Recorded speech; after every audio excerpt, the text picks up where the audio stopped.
I'm Lynne Thompson. I'm a volunteer at the George Museum and have been for about 20 years or so. I'm also a member of the George Heritage Trust Committee, and I'm also a member of the Otaniqua Historical Society and get involved in everything else as well. Quite a mouthful. Good. So my topic today is going to be talking about the early history and the beginnings of Blanco. Okay. And also going back a little bit further. So very few people will probably be covering the very early beginnings, which goes back to 164,000 years ago. I don't know if you've heard about Pinnacle Point, where they've discovered the very beginnings of modern man. And that area now, of course, followed up. There would have been the early Stone Age, Middle Stone Age, Late Stone Age, the San or Bushmen, as they prefer to be called. They came in about 14,000 years ago, and the Khoi came down into the southern and western Cape round about 2,000 years ago. And the Khoi, of course, were hunter-gatherers, and the Bushmen were hunter-gatherers. The Khoi were pastoral nomads, and the reason why they were nomadic was because they had cattle and sheep, and cattle and sheep always needed fresh pastures, so they couldn't stay in one place. They had to move along. And eventually there were obviously all these peoples around here, and one of the interesting things is from the viewpoint Herald's Bay to Buckelsdorp, you can see the profile of the mountain, and that's you can see a man lying down, which the Khoi called the old man lying on honey. Okay. The honey being in the caves and the forest below him. You can say his tummy was full of honey as well, but that's just pushing it. Now, this is only one of the many origins of the name of Otaniqua land. And according to the academics, this is a moot question. In fact, it's not even a question.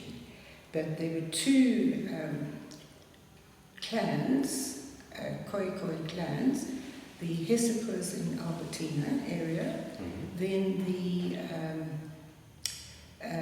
Atticus in the Mossel Bay area. But there was no clan in Otaniqua land. Okay. Just check.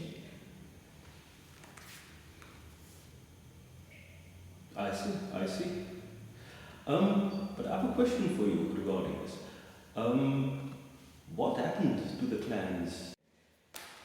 Now, the academics found no documented proof. The academics found no documented proof that there was ever a Khoi clan in this area.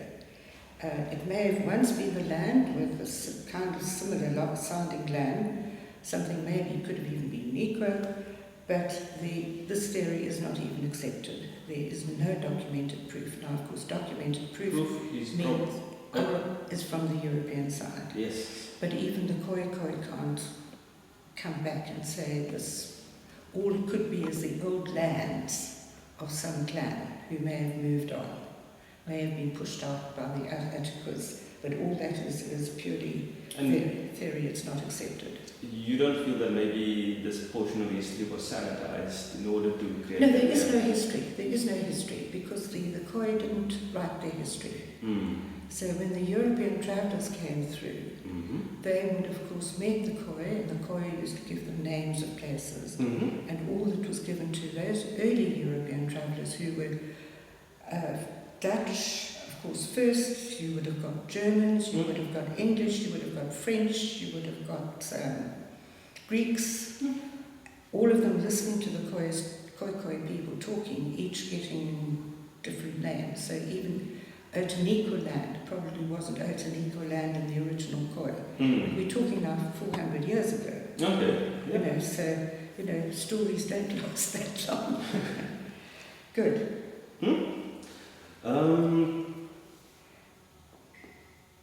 Do you have a bit of idea about when the European expansion into this area happened? Yes, it all started off, of course, with the Dutch East Indian Company, or VOC.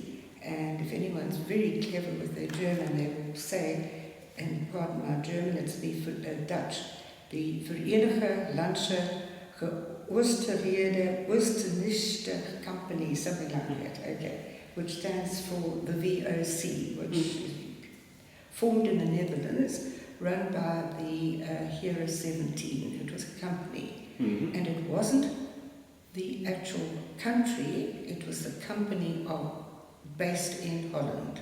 Okay. Right? And they sent a party to Cape in 1652 to start a refreshment station for the ships going to the east. Now there were some very special things in the east that the Europeans literally died for, because you can imagine over a year's travel, if the ship even got to the east for the gold and the spices and all these other delights from Batavia and Indonesia, not all of those ships even returned. But of course, a year of travelling on a ship through storms and terrible things, halfway point, which was the Cape, if there could be a refreshment station where they could get fresh water, meat and vegetables, this of course would make things a lot easier.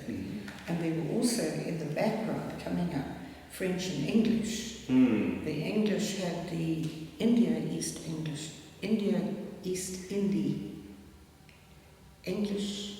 East India Company. Yes. So they also started later coming through. But correct me if I'm wrong, but that was the period when there was a competition between the Dutch, the English, and the Portuguese. And the Spanish. Okay. Yeah. Okay, the Spanish concentrated on South America, okay, where they killed all the just about all the indigenous people and took all the gold, right? And then the French and English, they were going to America. Yes. And that, of course, was the beginning of the slave trade too, okay, when the slaves were being taken from North Africa, yes, on the Atlantic side. The Atlantic side. And it was only after the route to the east was found that was found by the Portuguese in 1452. Okay, it wasn't after when they found, but the Dutch started coming to the east. So when the Dutch were here, there wasn't that much competition, but it started coming quite quickly afterwards. And the French, of course, they were slaving Madagascar and East Africa. And remember, there were no slaves from Africa, South Africa. So there was no Zulus or Xhosas. And when the Dutch got to the Cape, the rules were very clear. There was to be no conflict with the Coyote. Yes. Well, that was the beginnings anyway. But of course, like anyone, if somebody starts taking over your land, you're not going to say, well, there you are. So obviously there were incidents. But there's a very good book called Guns, Germs and Steel. Jared Diamond. Yeah, you've read it, yeah. Which, indigenous peoples around the world could not stand up to the guns and the germs. I think in that there's an interesting question, because I know the populations were isolated from each other. So how is it that in most cases, because I've read the book and I know the argument Jared makes, I'm like, how is it they never got to a place where the locals had some kind of germ for which they didn't have resistance for? Oh no, there was. Africa was a terrible place. South America was terrible. I mean, the diseases in South America, South Africa, the Western Cape, there were very few diseases. And Australia, I think it was too hot and horrible. Yeah. So there were very few diseases in Australia. Okay. So it was the smallpox and measles. Those were the real killers. Okay. Yeah. But if you went to East Africa, the Europeans didn't survive. There was everything. Yes. Tsetse flies, malaria, the water was bad, bilharzia, and then of course there were nice big animals that would chomp up the people as well. And not everyone was particularly friendly to outsiders. And they weren't that friendly. And don't forget there were Arabs there as well. Yes. And of course they had already enslaved the black population up there, the Bantu population. You know, they had already been slaving since before biblical times, so, you know. So nothing's new. What was the impetus for the Dutch to expand from the initial settlements in the Cape and surrounds to this side of the world? Right, now it wasn't exactly the Dutch. What was happening, the Dutch brought in farmers, right? Because obviously this was the objective, to grow vegetables. And the farmers were again pastoralists. Okay. So they needed fresh pastures for their cattle, which a lot of those herds of cattle would have been obtained from the local Khoikhois.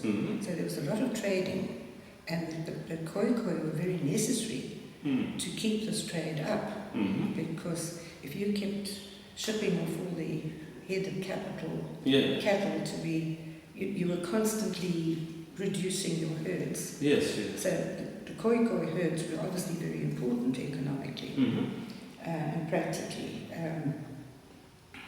I do believe they also had a spiritual significance.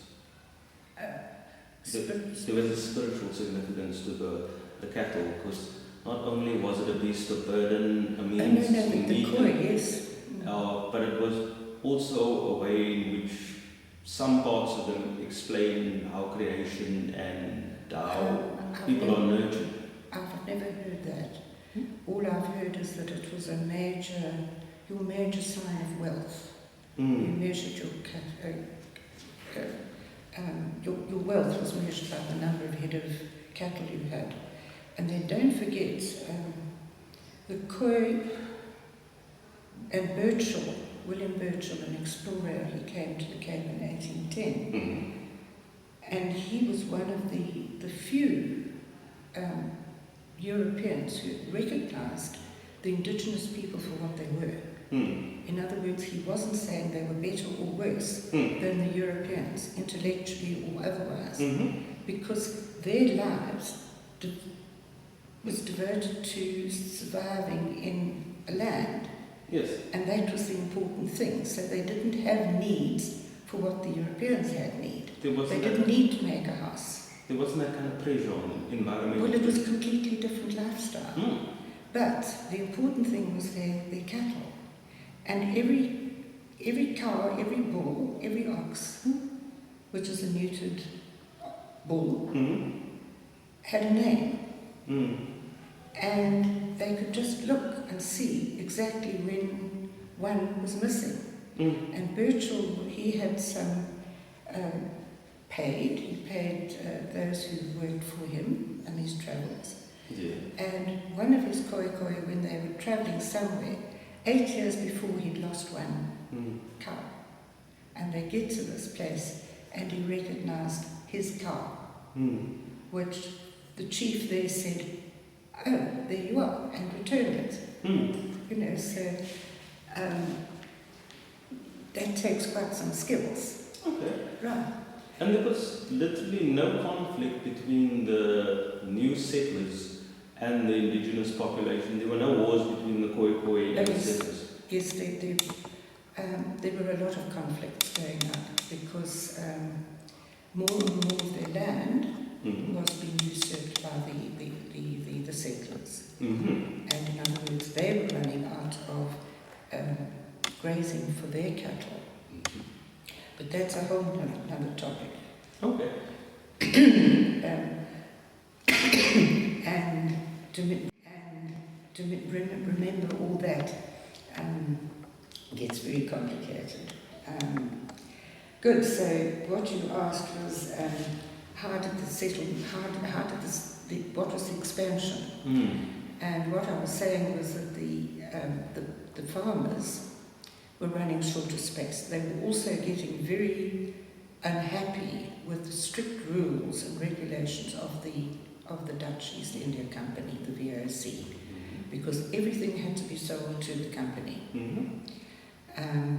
And gradually they just started moving over the mountains, and people are still like this. You also always want to see what's over the hill, don't you? True. Okay.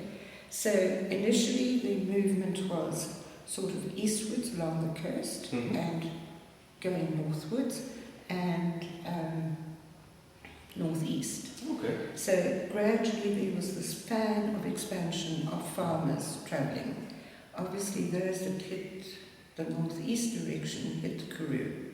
Yes. And that was tricky times. So gradually, as I say, the trek Boers, as they were known, started moving up. And in addition, there were explorers, travellers, adventurers, hunters, ne'er-do-wells, all moving eastwards from Cape Town. Now they travelled in ox wagons with a span of about 16 oxen or more. And to get from Cape Town to this George area would take up to a month, if not more, depending on the weather and whatnot. You're saying the journey, as I recall, could take up to a month or sometimes even more depending on the weather. Right. Could you just sketch out the brief history of like how the road started, or maybe up until the points of where they put a railroad to this direction? Yeah, that took quite a while. Can you imagine? No, initially the trails of the Coyote, they would have been travelling with the sheep and the cattle, right? And because they would have moved just the frames and the mats that made the houses, and they had very little goods. So to move from one place to another was very, very easy. And literally they would make a sled out from a forked tree branch to, a tree with a fork, put wimpies or something across it, or branches across, lay your stuff across, tie it to an ox, and off you would go. They also used to ride the ox. Okay. And the oxen could swim, and Khoi could swim. So if there were deep rivers, they would swim. You don't know whether they rode these oxes into battle, like other people who ride horses. They didn't. I've no idea. There were a lot of. I don't know. I've really no idea. Except I do know that clans did clash, and of course it was one clan usually pinching cattle from the others, and then revenge of taking it back again. Or obviously somebody's lady was taken, and there'd be, the normal thing.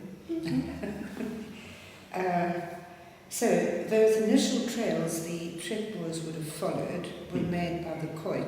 They in turn would have followed, or before, would have followed the animal trails. And of course animal trails go to two things. They go to water and they go to salt. And they also go to new pastures, which the Khoi travelled, and then subsequently the farmers travelled the Khoi paths. So, but now, there were very few people, so if you're walking in a bare veldt, until there is a regular pathway, okay, that pathway becomes the way. But you don't go there for a while and somebody else comes and goes a different direction. What would have dictated things is where to cross the rivers. Yes. Now, obviously, seasonally, the rivers would come down in floods, so you wouldn't be able to cross near the mouth. So you would go further and further back inland until you could find an easier spot to travel.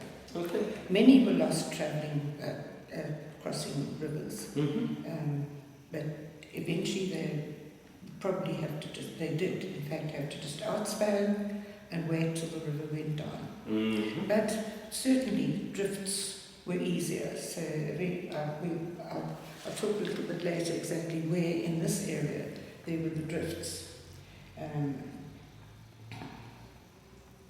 You've mentioned... But until the 1840s, there were actually no real proper roads. They were merely tracks that, through usage and conditions, they were accepted.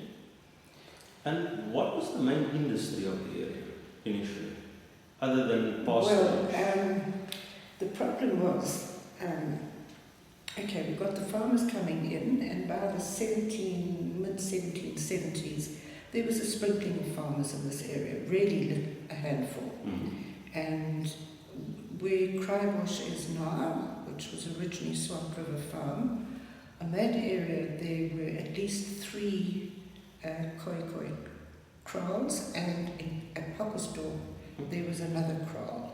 Okay, so there were very few people, but in Cape Town there was one major problem. Wherever people settled, what did they need? They would need water, pasturage, and firewood. Firewood, exactly. So Cape Town very quickly, was being denuded of their forests. And as the people came up here, it was discovered that, it's an equal land as is forest. And probably the ships also who came to the Cape would need the timber to do repairs. Yes, for repairs. But timber was also needed not only for that, you needed for, obviously we've just said fire, houses, furniture, your wagons, your kitchen equipment, all your utensils, your farming equipment was all made of wood. Everything was made of wood.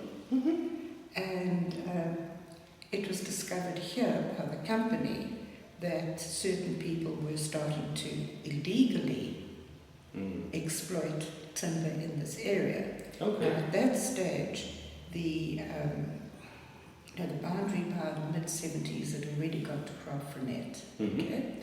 But for other reasons.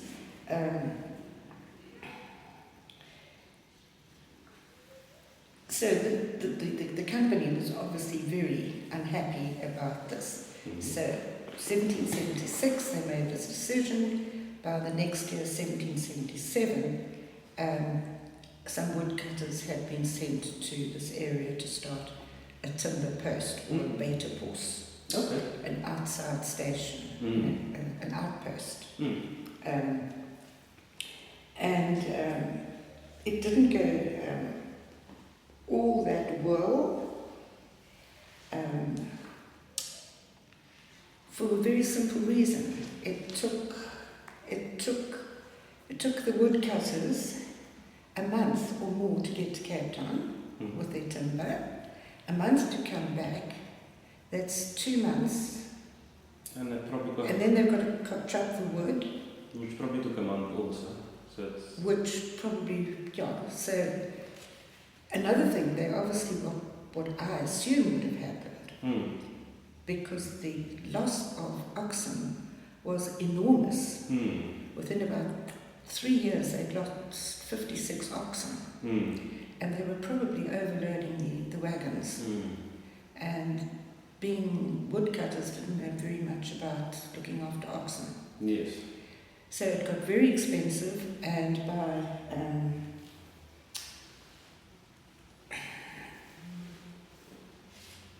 probably the 1780s, a timber post was established in Plettenberg Bay. Okay. And of course there was plenty of timber up there, and then the timber was shipped to Cape Town. Far quicker and far... more economically. More economically, yes. Is that okay? Yes. Sadly, the Europeans didn't just move up the coast. They brought with them the measles and the smallpox. And the rinderpest. No, the rinderpest came from Africa. It came down from the East African side. I saw... No. I remember Jeff Pitt. I know what the disease is. It's not rinderpest, it's foot and mouth disease. Yes. That came with the Europeans, Yes, because that's the right. indigenous tribes had never seen that before. That was, yeah. Hmm. Yeah. No, rinderpest was an East African disease Okay. that came down and took out game as well as cattle. Domesticated livestock. It was devastating. Yeah. But the foot and mouth, which I haven't heard of any early years, that came later. I think with all the importing from various countries. Now, those diseases were new to Africa, and the indigenous people had no immunity against these diseases. And in 1715, and again in 1755, the Khoikhoi were literally decimated. So decimated is 1 in 10 survived. So it was an absolute tragedy. It was devastating. Good question. I know initially there was the overwhelming majority of settlers or males. How did they balance out the gender equation? Because on the one hand you have all these men and they can't just drink and hunt. It's a very practical question, and the obvious was. The trek Boers who were coming from Cape Town would have come with their families, okay? But in Cape Town already there had been a fair amount of mixing with locals. Not much, but there were certainly many cases. And some of those marriages, I mean, the women, there was no apartheid, they were socially accepted, and they became incredible characters on their own. There's a lovely book about them. But it was a minority. But then travelling up, it wasn't so much the trek Boers at that stage, although certainly there would have been liaisons, but your hunters gathered, the hunters and explorers, they would have had But of course in those very early days, it was more later when liaisons were kept. Of course the other major thing was when the slaves started coming in. Okay. And then they were in the homes, but that was mainly in Cape Town. There were relatively very few slaves in this area. Okay. Not many. You saying the journey, as I recall, could take up to a month or sometimes even more depending on the weather. Right. Could you just sketch out the brief history of like how the road started, or maybe up until the points of where they put a railroad to this direction? Yeah, it took quite a while. Can you imagine? No, initially the trails of the Khoikhoi, they would have been travelling with the sheep and the cattle, right?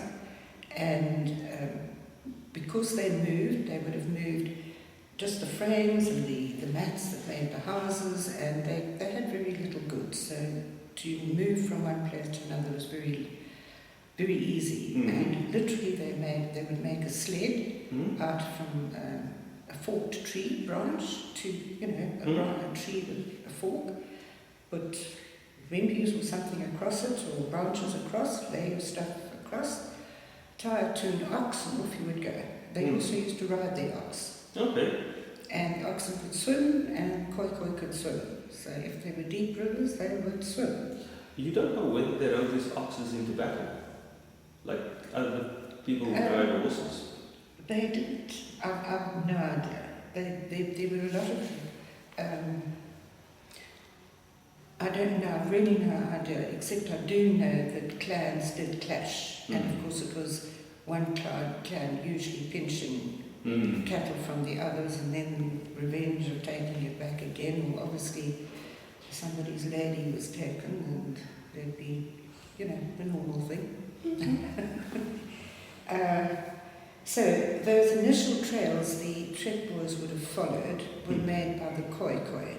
They in turn would have followed, or before, would have followed the animal trails. And of course animal trails go to two things. They go to water and they go to salt. And they also go to new pastures, which the Khoikhoi travelled, and then subsequently the farmers travelled travel the Coyote Pass. So, but now, there were very few people, so if you're walking in a bare veldt, until there is a regular pathway, okay, that pathway becomes the way, but you don't go there for a while and somebody else comes and goes a different direction. What would have dictated things is where to cross the rivers. Yes. Now, obviously, seasonally, the rivers would come down in floods, so you wouldn't be able to cross near the mouth. So you would go further and further back inland until you could find an easier spot to travel. Okay. Many were lost travelling, crossing rivers, but eventually they did in fact have to just outspan and wait till the river went down. But certainly drifts were easier, so I'll talk a little bit later exactly where in this area there were the drifts. You've mentioned... But until 1840s, there were actually no real proper roads. They were merely tracks that, through usage and conditions, they were accepted. And what was the main industry of the area initially, other than pasture? Well, the problem was, we got the farmers coming in, and by the mid-1770s, there was a sprinkling of farmers in this area, really a handful.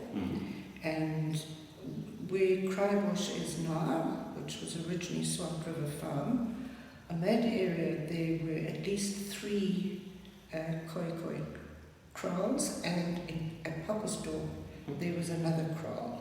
Okay, so there were very few people, but in Cape Town there was one major problem.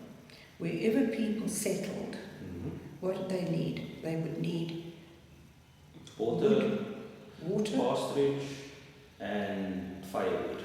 Firewood, exactly. So Cape Town very quickly was being denuded of their forests. And as the people came up here, it was discovered that, at an equal land as is a forest. And probably the ships also who came to the Cape would need the timber to do repairs. Yes, for repairs. But timber was also needed not only for that, you needed for, obviously we just said fire, houses, furniture, your wagons, your kitchen equipment, all your utensils, your farming equipment was all made of wood. Everything was made of wood. And it was discovered here by the company that certain people were starting to illegally exploit timber in this area. Okay. At that stage, the boundary by the mid-70s had already got to Craftrenet, okay? But for other reasons.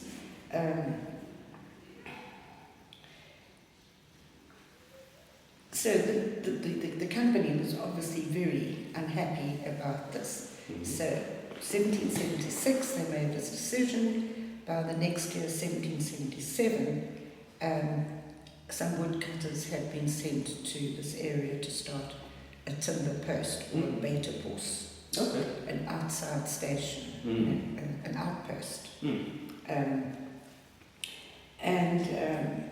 It didn't go all that well,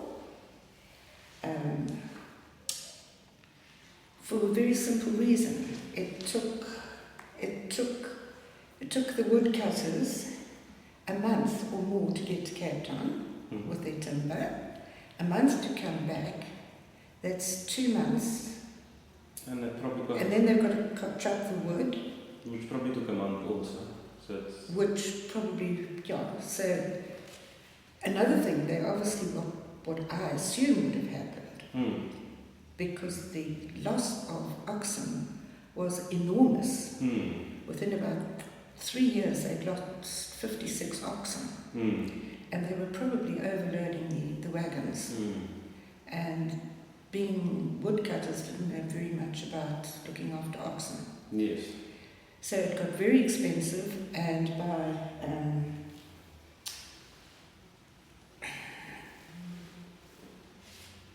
probably the 1780s, a timber post was established in Plettenberg Bay. Okay. And of course there was plenty of timber up there, and then the timber was shipped to Cape Town. Far quicker and far more economically. More economically, Yes. Now we get to the founding of George. Right. Exciting times. Right, now the VOC started having problems, and we won't go into the whole history, but they went bankrupt, and in 1806 the British took possession of the Cape, and the main reason was, of course, the French also now had major interests in the East, and mainly slaving, and they also had to get to India, so they also needed Cape Town as a refreshment station. And of course English they come, and I'm afraid I'm not very sympathetic to the English way. They're very arrogant, they don't take kindly to being reasonable or sensible. So anyway, the English came, and as I say, mainly to protect the English from the French. Now, the population east of Swelling Dam, that's this area, started to grow, and the magistrate was 2 weeks away. So for him to keep law and order and everything watching in this area was not really possible. So the governor of the Cape Colony at that stage was Lord Caledon, and he proclaimed the magisterial district at the time of George. Okay. So it was a district which follows about the same boundaries as Eden is today. That's the district council. Now both the town and the district were named after George III, of the reigning King of Britain. And so the town was established on the site of the old timber post. There were still a couple of woodcutters here. And Adrian Case Bertus van Kervel was appointed magistrate, which he was called the Landdrost. Okay. So the Drosti is the magisterial district, and the Landdrost is in charge of the... I would assume that once they established a magisterial district, that they'd also establish a garrison, because the two goes... No, there were no garrisons. No, they established a town. But before you... There was no garrison. There was nobody to fight. There was nobody to protect yourself from. Okay. Okay, there was no need. There was a handful of koi, that was it. Okay. There were problems on the frontier. Okay, on the frontier being the Kai River. And that was the extent of the Causa. Okay. So there was quite a lot of activity going up there. And later on in the 1830s, yes, the Causa did come down, and in fact the Khoi joined the Causa because the Europeans were just being so... I won't go into the details, but I won't tell you what I think of them. But no, I think most of the troubles in the country today go back to the arrogance and ignorance of the military.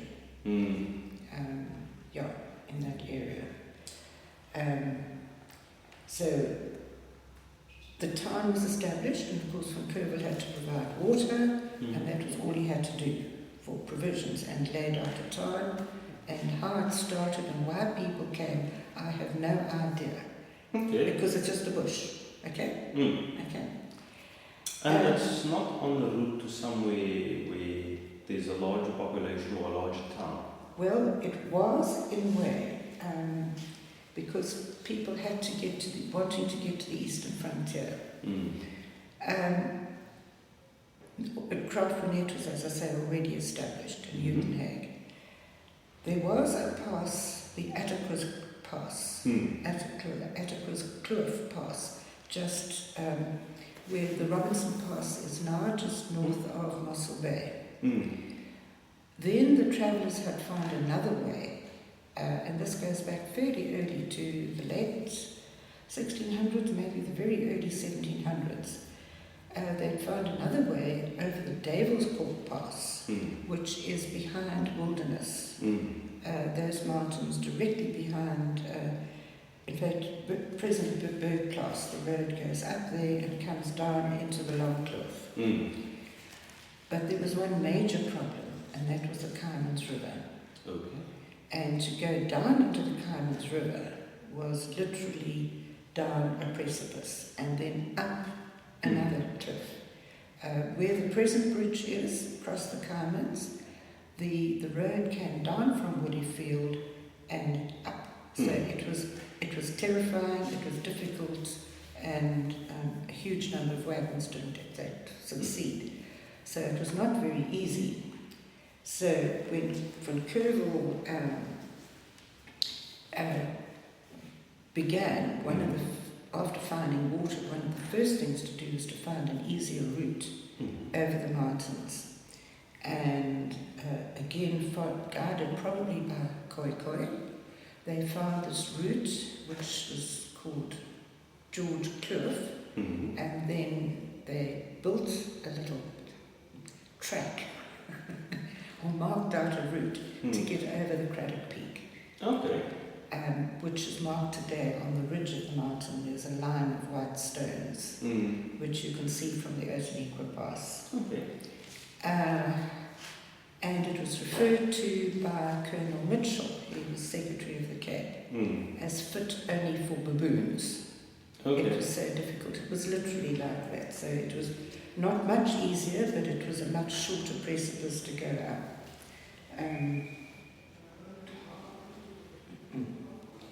So that was the Craddock Pass, named after the governor of the colony at that stage. Sorry, ma'am, to digress. So now we start, as I've now since George, okay, the initial people have come here, the roads are becoming a bit better, or at least the routes are becoming more known. There's actually the establishment of water. There's, I'm assuming, a harbour close by, Plettenberg Harbour. That you couldn't get to it from here. But as you see, you couldn't get from here to Plettenberg Bay. There was no way. Okay. Okay. But as the only way was over the mountains, into the Long Cliff, and over. Okay. And the Mossel Bay at that stage was not a harbour either. But now, as the infrastructure is building up, so how did the town itself develop? So first, can you remember any of the first families that moved in here? Or established farms? I don't think we're going to have time to go into there. One of the first, well, just for an example, they developed a system, the municipal system was not in place. It was a system of the magistrate, and then after Van Kervel there was Van der Riet. And Van Kervel had to build the official buildings, which first went up was the jail, second was a courthouse, and third he built a drosty, that is the residence and office of the Landrost.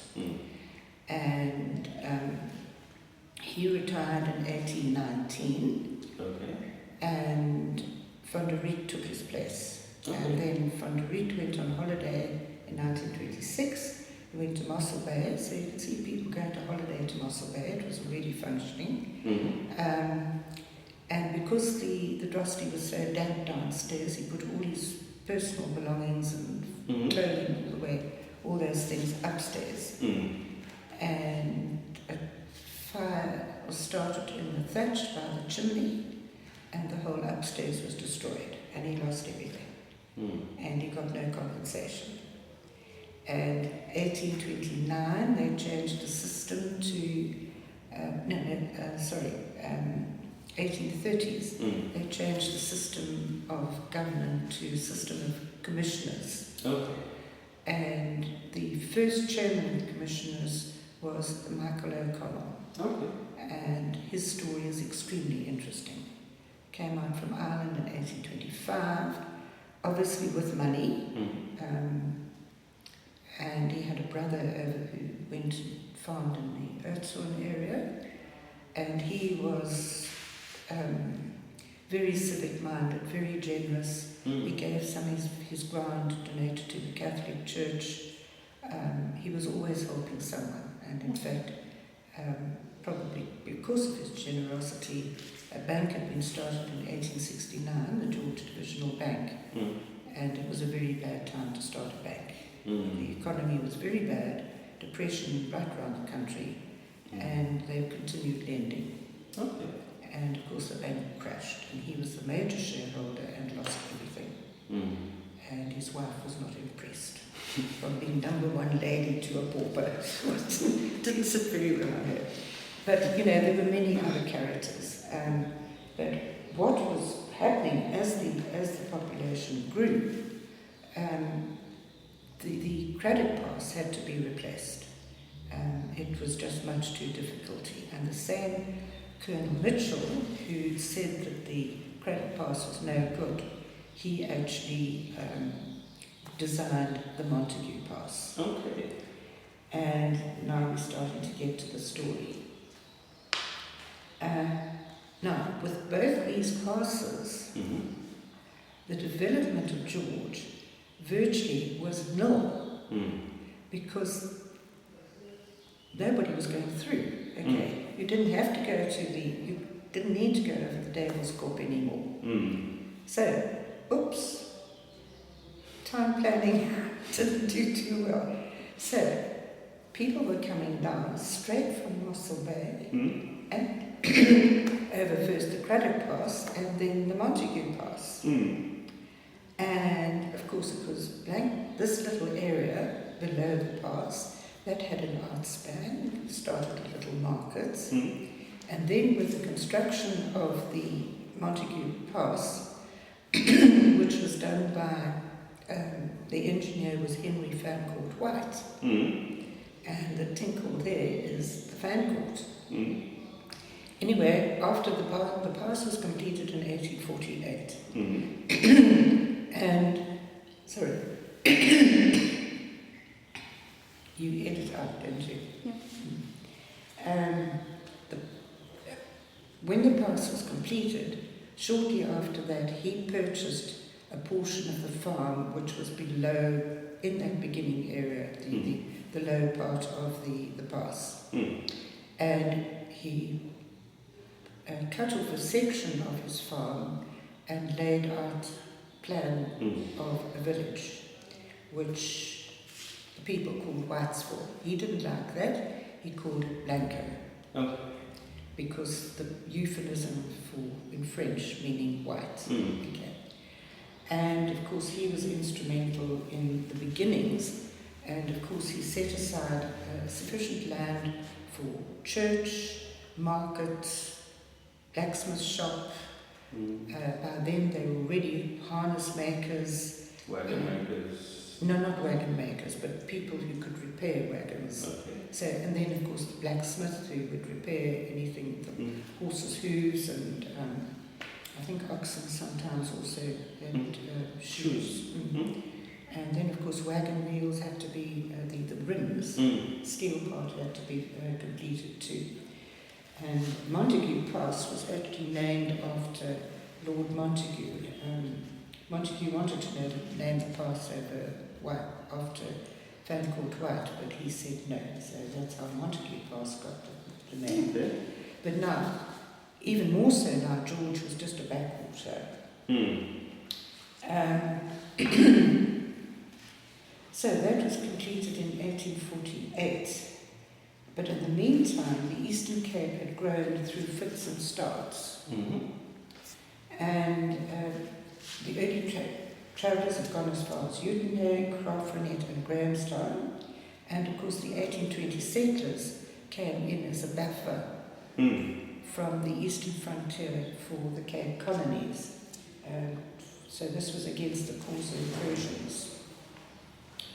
Then of course comes the Abolitionist Slavs in 1834. They then had to be apprenticed for 4 years, and although the abolition was 1834, at least, yes, 1834. Mm. Emancipation was only in 1838. And that was when so many farmers were, and people were disenchanted with the whole system and couldn't actually function without the slaves. I mean, imagine the entire labour force being removed. The economy of the Cape, and the Coyote weren't going to work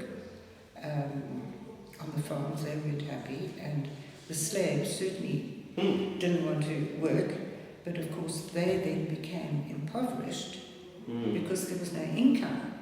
Okay, before they were living on a farm. So the social upheaval was huge because of this.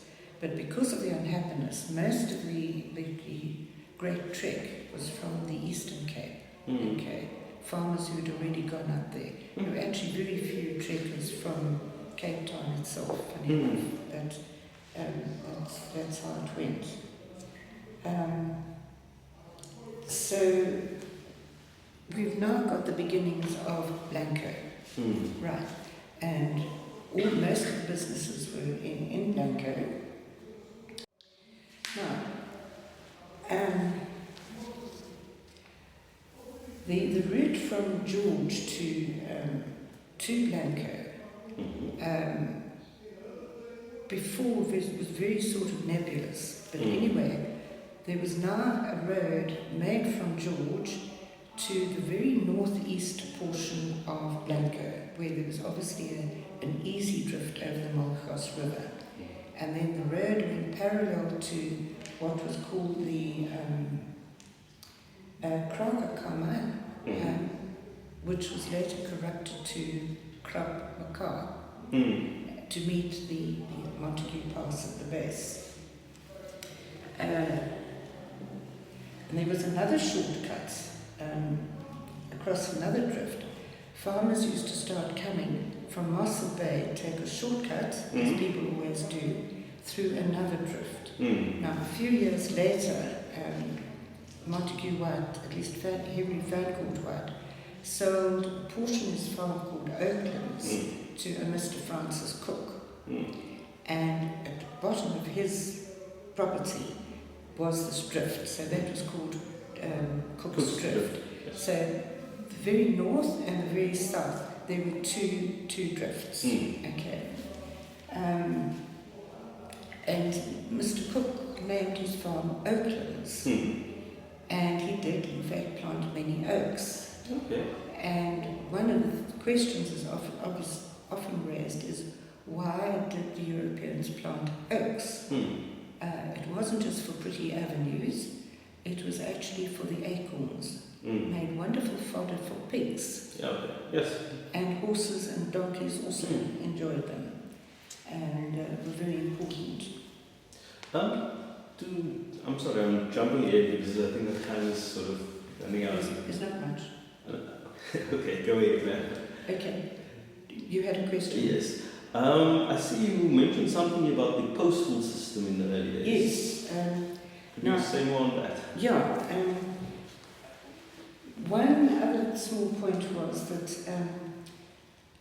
one of the first things, Henry Vancourt White went away for a few years, and when he came back, he started making improvements in the village. One was a lockup for the disorderly, because there were a whole lot of taverns and canteens, and you know what happens then. Liquor was sold, and hence the problems. He also had a wooden bridge to where the drift had been on the north, had wooden bridge was built there. And of course it was called White's Bridge. And he also built his Cotswold-style gentleman's residence and called it Vancourt, which of course is today the golf course. The part of the golf course and complex, correct. Now you said, was there a postal system? Now, in the early days of travel, any traveller would very kindly take post, okay? So wherever you were in the country, there was no postman. It was just somebody going back the way you came, or going ahead who would carry the post. with the magistrates, they would have horse riders who would carry the mail, and then eventually there would be the postcard.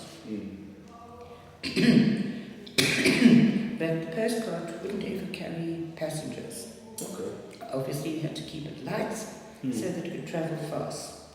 And as the cart got near a postal station, the wagon driver would blow his horn, and the new horses would come out, and they'd change horses. Mr. Charles Sewell, he was a prominent person, became very prominent. He started a big shoe factory in Great Brack, but in the early days he was quite a major player in Blanco, and he was appointed postal agent in 1866. Okay. And then Mr. Hooper took over, and then Mr. Hooper's house became the post office, and it's still a post office today, but not the same building. But at that stage, the mail bags had to be carried to George by foot, hour and a half walk or run, because there'd been another outbreak of horse sickness in the country. And literally the postcards or travellers, the horses were just dying as they were going along. And Blanco was the main post office for George until 1883. And that, the reason why the post office could go to George then, and led to the demise of Blanco as a town, was that Bain had come in the 1860s and started constructing a road from George to Knysna. Okay. And that, of course, then changed a lot of things. It still didn't go to Plett, you still had to go over mountains, over into the Langeberg. There was also a watercorn mill in Blanco, very close to the White's Bridge. Sorry, can I one question back? I hear what you're saying, how the industry started, how it's developing, how different entrepreneurs came in, how each one established their business. Who did the labour for all of this stuff? Because I can imagine this was a very labour-intensive thing. Strangely enough, no. There were a few people by then at Postal. Okay. A mission station had opened at Postal. Captain de Koop was there with some freed slaves, as well as the remnants of some little koi, some koi. The numbers probably weren't more than about 90. Okay. And some of them did work in Natal. And gradually the population did grow of slaves. Okay, it was a natural population growth. But at the beginning, very few of the people actually had slaves. Kerrville had, I think, 19 or 23. But only the very well-to-do could afford to have labour. Okay. When the Granite Pass and Montague Pass was built, both of them were convicts from Cape Town. Who the convicts were, you can take a guess. Yeah. Well, lots of gaps in the story. Yeah, okay.